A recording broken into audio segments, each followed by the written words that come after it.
பெரிய மலை இருந்துச்சு. ஒரு ஆள் என்ன பண்ணுறாரு, ஒரு பெரிய கடப்பாரை எடுத்துகிட்டு போகிறாரு. எடுத்துகிட்டு போய் என்ன பண்ணுறாரு, இதை உடச்சி இதுலேருந்து கொஞ்சம் கல்லை பேத்து எடுப்போம் அப்படின்னு நினைக்கிறார். நினச்சிக்கிட்டு போய் அவர் முயற்சி பண்ணுறாரு, ஆனால் முடியல. அப்போ அப்படி திரும்பி பார்க்குறாரு.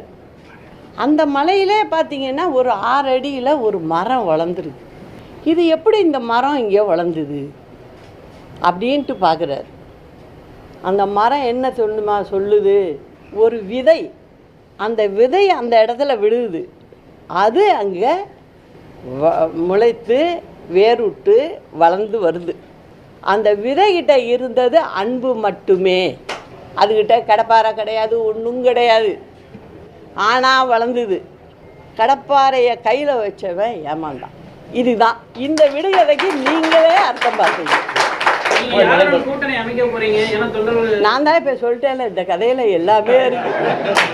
இல்லை, இந்த கதையில் எல்லாமே இருக்கு. அரசியலில் எப்போ என்ன வேணாலும் நடக்கலாம், அது நடக்கும். திமுக என்ன நினைக்குது, நமக்கு எதிரியே இல்லைப்பா, கண் தொலைவு வரைக்கும் பார்க்குறோம், எதிரியே இல்லைன்னு இருக்கு. நான் ஒருத்தி இருக்கிறதே மறந்துடுது.